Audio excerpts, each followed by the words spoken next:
Red టీవీలో మీ వ్యాపార ప్రకటనల కోసం ఈ నంబర్ ని సంప్రదించండి 6281747728. Hi viewers, welcome to our channel. ప్రస్తుతం మనతో పాటు జై భారత్ నేషనల్ పార్టీ అధికార ప్రతినిధి వినుకొండ కోఆర్డినేటర్ చిరంజీవి నాయక్ గారు ఉన్నారు. వారితో ఒకసారి మాట్లాడదాం. సార్ నమస్కారం. సార్ నమస్తే అండి. జై భారత్ అండి. సో మరి ఆంధ్రప్రదేశ్లో ఎలక్షన్స్ దగ్గర పడుతున్నాయి సార్, అసెంబ్లీ కానివ్వండి, పార్లమెంట్ కానివ్వండి. అయితే మొన్నటి వరకు కూడా మీరు ప్రజల్లోనే తిరిగారు కదా, మీ పార్టీ ప్రచారం కొరకైనా కానివ్వండి, లేకుంటే సర్వేలు ఏం చెప్తున్నాయి అన్న దాని ప్రకారం ప్రజలు ఒపీనియన్ ఏంటో తెలుసుకోవడానికి అయితే మీరు ప్రయత్నం చేస్తారు కదా. ఎలా ఉంది వాళ్ళ ఒపీనియన్, ఏం చెప్తున్నారు సార్ వాళ్ళు?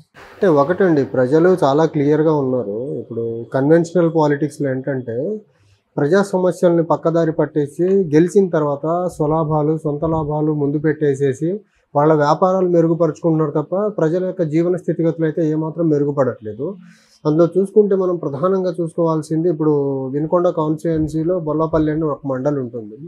ఆ మండల్లో ఫిబ్రవరి ఎండ్ నుంచే డ్రింకింగ్ వాటర్ స్కేర్సిటీ వచ్చేసింది. ఇప్పుడు డ్రింకింగ్ వాటర్ లేక వాళ్ళు ట్యాంకర్స్ మీద డిపెండ్ అవ్వాల్సి వస్తుంది. 2-3 రోజులకు ఒకసారి ట్యాంకర్ వస్తుంది. ఆ ట్యాంకర్ వాటర్ మీద డిపెండ్ అవ్వాల్సి ఉంటుంది. ఇది ఆ ట్యాంకర్ ద్వారా వచ్చే వాటర్ కూడా ఈ పొలిటికల్ లీడర్ వాళ్ళ పోస్టర్స్ వేసుకొని వాళ్ళతో ఉచితంగా వాటర్ ప్రొవైడ్ చేస్తున్నట్టు దాన్ని ఏమంటారు, ఒక రకమైన ప్రచారం చేసుకున్నారు తప్ప నిజానికి శాశ్వతంగా వాటర్ సమస్యను పరిష్కరించే పరిష్కారం అయితే లేదు. అందుబాటులో ఉండి కూడా ఇప్పుడు బొల్లాపల్లి మండలానికి దగ్గరగానే నాగార్జున సాగర్ రైట్ కెనాల్ వెళ్తూ ఉంది. ఆ రైట్ కెనాల్ క్రాస్ దగ్గర నుంచి వీళ్ళు వాటర్ తీసుకొచ్చి ఆ మండలానికి చెరువులను నింపేసి గ్రౌండ్ వాటర్ టేబుల్ లెవెల్ని పెంచేసేసి వాటర్ సమస్యను వీళ్ళు తీర్చొచ్చు. ఇప్పుడు అక్కడ ఆల్మోస్ట్ 1500 ఫీట్స్ వేసినా కానీ వాటర్ పడే పరిస్థితి లేదు బోర్వెల్స్ నుంచి అయితే. సో ఈ రకంగా చూసుకుంటే ప్రధానంగా వాటర్ సమస్య చాలా ఎక్కువ ఉంది. తర్వాత విద్యాపరంగా కాన్సెన్స్ పర్టికులర్గా ఒక్క ఇంజనీరింగ్ కాలేజ్ లేదు ఆ నియోజకవర్గం మొత్తానికి చూసుకుంటే. తర్వాత చాలా చాలా పెద్ద పెద్ద గ్రామ పంచాయతీలు ఉన్నాయి. తర్వాత చుట్టుపక్కల చాలా చాలా చిన్న గ్రామాలు ఉన్నాయి. అన్నిటి కలిపి మినిమం హై స్కూల్స్ లేక చాలా దూరం ట్రావెల్ అవ్వాల్సి వస్తుంది పిల్లలు అక్కడ. ఇది కాకుండా ఇంకోటి చాలా దయనీయమైన రోడ్డు వ్యవస్థ అక్కడ, చాలా చాలా దయనీయమైన రోడ్డు వ్యవస్థ. తర్వాత ఇంకొకటి అక్కడ కాన్స్టిట్యుయెన్సీలో మనం ప్రధానంగా చూసుకోవాల్సి వస్తుంటే అది కంప్లీట్గా రూరల్, తర్వాత అగ్రేరియన్ ప్రిడామినెంట్ యాక్టివిటీగా ఉండే కాన్స్టిట్యుయెన్సీ. అక్కడ మనము ఇప్పుడు మిర్చి చాలా చాలా ఎక్కువ పండిస్తారు, పర్టికులర్లీ బొల్లాపల్లి మండల రీజియన్లో. సో అంత ఎక్కువ బొల్లాపల్లి తర్వాత ఈపూర్ మండలంలో కూడా అంత ఎక్కువ మిర్చి పండే ప్రాంతంలో కూడా రైతులు ఆ మిర్చి అమ్ముకోవాలంటే all the way Guntur almost 100+ kilometres వెళ్ళి అమ్ముకోవాల్సిన పరిస్థితి. అంటే లోకల్గా వీళ్లకు మిర్చి ఆ మార్కెటింగ్ యాడ్ని ప్రొవైడ్ చేసే పరిస్థితి కూడా లేని ప్రభుత్వాలు ఇప్పటికీ 75 సంవత్సరాలు ఇండిపెండెంట్ ఇండియాలో, ఇండిపెండెంట్ ఆంధ్రప్రదేశ్లో ఈ రోజుకి ఒక 100 కిలోమీటర్ల పైనే రైతులు వెళ్ళి రావాల్సిన పరిస్థితి. డ్రింకింగ్ వాటర్ ప్రొవైడ్ చేయలేని పరిస్థితి, స్థానికంగా విద్యా సదుపాయాలు ప్రొవైడ్ చేయలేని పరిస్థితి, స్థానికంగా వైద్య సదుపాయాల పైన కల్పించలేని పరిస్థితుల్లో ఈ ప్రభుత్వాలు ఇప్పటి వరకు జనాల్ని మభ్యపెట్టుకుంటూ ముందుకు వచ్చాయండి. సో ఇన్ని ప్రాబ్లమ్స్ అయితే ఉన్నాయి కదా. ఇప్పుడు మరి ప్రజలు అంటే ఎవరి వైపు చూస్తున్నారు? వైసీపీ వైపు అధికారంలో ఉంది కాబట్టి ఇప్పుడు అదే ప్రాబ్లమ్స్ ఉన్నాయి కాబట్టి వాళ్ళు వైసీపీ వైపు చూడకపోవచ్చు. మరి టీడీపీని ప్రత్యామ్నాయంగా అనుకుంటున్నారా, లేకుంటే బీజేపీ వైపు చూస్తున్నారా, అంటే మీ పార్టీ అంటున్నారా? బీజేపీ ఆల్రెడీ 2014-19 మధ్యలో రూల్ చేస్తుంది కాబట్టి టీడీపీ ప్రత్యామ్నాయం కాదు. ఈగర్లీ ప్రజలు, ఆంధ్రప్రదేశ్ ప్రజలు అయితే నాట్ ఓన్లీ దిస్ నేను చెప్పిన ఒక కాన్స్టిట్యుయెన్సీ కాకుండా అక్రాస్ ఆంధ్రప్రదేశ్ ఒక ఫార్మిడబుల్ ఆల్టర్నేటివ్ ఫోర్స్, ఒక థర్డ్ ఫోర్స్ కోసం చూస్తున్నారు. ఐ థింక్ జై భారత్ నేషనల్ పార్టీ ఆధ్వర్యంలో వెళ్తున్న AP United Front and Jai Bharat National Party ఒక ఫార్మిడబుల్ ఒక source, alternative force in Andhra Pradesh పాలిటిక్స్గా ఎమర్జ్ అవుతుంది. సో ప్రజల అండదండలు కూడా చాలా బలంగా జై భారత్ నేషనల్ పార్టీకి ఉంటాయని నాకు చాలా బలంగా అనిపిస్తుంది. అండ్ నేను ఎప్పుడైతే ప్రజల మధ్యకి వెళ్తుంటానో మా అధ్యక్షుల వారి మీద ప్రజలకు ఉండే ఆ హానెస్ట్ ఇమేజ్ ఏదైతే ఉందో అది నిజంగా వేరే లీడర్స్ మీద, వేరే పార్టీ లీడర్స్ మీద లేదు. ఎందుకంటే వాళ్ళు ఓట్లప్పుడే జనాల దగ్గరికి రావడం, అది కూడా డబ్బు, మద్యము, తర్వాత రకరకాల ప్రలోభాలతో ఓట్లు వేయించుకొని మళ్ళీ ఎలక్షన్ల తర్వాతే రావడము. ఎలక్షన్ టు ఎలక్షన్ మధ్యలో ఉండే 4.5 years ఆ మధ్యకాలంలో ప్రజలకు మినిమం కనెక్టెడ్గా ఉండని లీడర్షిప్ ఉంది రాష్ట్రం మొత్తము, అన్ని constituencies. At the same time రాష్ట్రంలో ఉన్న టాప్ అండ్ లీడర్షిప్ కూడా. సో ఆ బ్యారియర్ ఏదైతే ఉందో ఆ లీడర్షిప్కి ప్రజలకు మధ్య ఉన్న గ్యాప్ ఏదైతే ఉందో ఆ గ్యాప్ని ఫుల్ఫిల్ చేయాలి అంటే, ప్రజలతో డైరెక్ట్ కనెక్షన్ ఉండే లీడర్షిప్ కావాలి అంటే అది జై భారత్ నేషనల్ పార్టీతో ఖచ్చితంగా సాధ్యమవుతుందండి. అండ్ నేను ఇంకోటి నిన్ను నోటీస్ చేసింది ఏంటంటే, ఆ పర్టికులర్ ఒక బొల్లాపల్లి అనే మండల్లో దగ్గర దగ్గర అసైన్డ్ ల్యాండ్స్ ఏవైతే ఉన్నాయో ఆ అసైన్డ్ ల్యాండ్స్ ఆ deprived sections of the society నుంచి కొంతమంది రాయించుకున్న 450 ఎకరాలు రాయించుకొని వాళ్ళ ల్యాండ్ వాళ్ళకి దక్కకుండా నానా రకాలుగా ఇబ్బంది పడుతున్నారంటే వాళ్ళు హైకోర్టు లెవెల్లో వెళ్ళి ఫైట్ చేస్తున్నారు.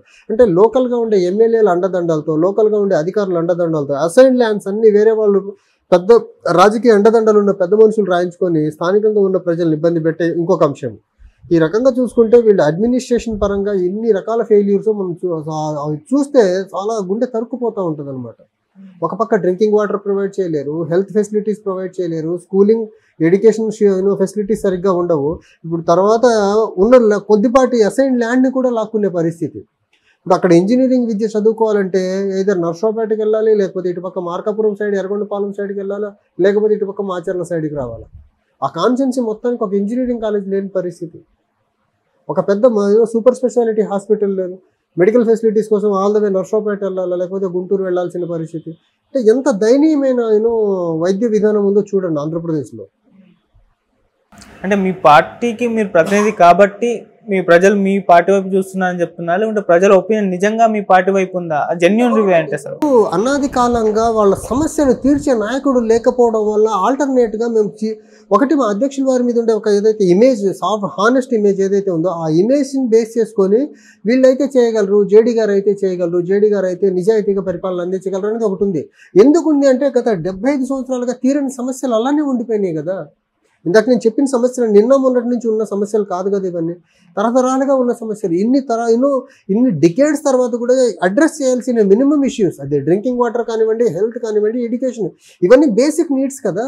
బేసిక్ నీడ్స్ని తీర్చలేని ప్రభుత్వాలని ఎంత కాలం అని నమ్ముతారు ప్రజలు చెప్పండి. బేసిక్ నీడ్స్ తీర్చకపోగా ఎలక్షన్ దగ్గర పడ్డ టైంలో మళ్ళీ ప్రలోభాలు, డబ్బు ప్రలోభాలు, మద్యం ప్రలోభాలు, లేకపోతే కులాలుగా గ్రూపులుగా విడగొట్టే ప్రయత్నాలు, అంతే తప్ప వీళ్ళు ప్రజా సమస్యల మీద కనీసం అవగాహన లేని వాళ్ళు ప్రజాప్రతినిధులుగా ఉన్నారు కదా. సో వీటన్నిటిని బేస్ చేసుకొని ప్రజల అవసరాలు తీర్చే పార్టీల కోసం, ప్రజల అవసరాలు తీర్చే లీడర్షిప్ కోసం వెయిట్ చేస్తున్నారు. అందుకే ప్రజల అవసరాలు తీర్చే లీడర్షిప్ కానీ, ప్రజల అవసరాలు తీర్చే పార్టీగా కానీ జై భారత్ నేషనల్ పార్టీ ఆవిర్భవిస్తుంది, అందులో డౌటే లేదు. ఇంకా సో ఆ ప్రాంతంలోనే అలానే ఉందా, లేకుంటే స్టేట్ వ్యాప్తంగా కూడా అలానే ఉందంటారా? ఇప్పుడు మీరు ఏదైనా కాన్స్టిట్యున్సీకి వెళ్ళి చూడండి, ప్రతి కాన్స్టిట్యున్సీలో నేను చెప్పిన health, education and water facility సమస్య మోస్ట్ ఆఫ్ ద కాన్స్టిట్యున్సీస్లో ఉన్నాయి. ఏదైతే బేసిక్ హ్యూమన్ నీడ్స్ ఏవైతే ఉన్నాయో అవి ప్రొవైడ్ చేయకుండా మీకు పెన్షన్ ఇస్తాము, మీకు అమ్మఒడి ఇస్తాము, లేకపోతే మీకు వాహన మిత్ర ఇస్తాము, మీకు ఇంకో చేయూత ఇస్తామంటారు. కానీ అరే మనిషి బతికేదానికి వాటర్ అవసరం కదా, మనిషి బతికేదానికి మంచి మెడికల్ ఫెసిలిటీస్ అవసరం కదా, మనిషి బెటర్ లివింగ్ స్టాండర్డ్స్ రావాలంటే బెటర్ ఎడ్యుకేషన్, బెటర్ స్కిల్స్ అవసరం కదా. వాటి మీద ఎందుకు ఫోకస్ చేయరు వీళ్ళు? ఫోకస్ చేయాల్సిన వాటి మీద ఫోకస్ చేయకుండా జనాల్ని ఫ్రీబీస్తోనే ప్రపంచం అంతా ముందుకెళ్తుందనే దాన్ని ఏమంటారు, ఒక మూస ధోరణి రాజకీయాల్ని ఆంధ్రప్రదేశ్లో ఇంట్రడ్యూస్ చేయగలిగారు వీళ్ళు. మీరు పండగల కానుకలు ఎందుకు ఇస్తున్నారు? వాళ్ళు కొనుక్కోలేరనే కదా. అంటే ఆ స్థితిలో నెట్టేసింది ఈ పాలక పక్షాలే కదా. సో ఇప్పుడున్న ఈ వ్యతిరేకత మరి ఎలక్షన్స్ టైం వరకు అదే విధంగా కంటిన్యూ అయ్యి అది వాళ్ళకి నష్టం చేకూరుతుందా, లేకుంటే మారే ఛాన్స్ ఏమైనా ఉందా? జనాలు చాలా చైతన్యవంతంగా ఆలోచిస్తున్నారు. ఆల్టర్నేట్ ఉన్న ప్రతి దగ్గర, వాళ్ళకి ఆల్టర్నేట్ కనిపించిన ప్రతి దగ్గర ఆల్టర్నేట్ వైపే మొగ్గు చూపేదానికి అవకాశం ఉందండి. Okay sir, thank you so much sir.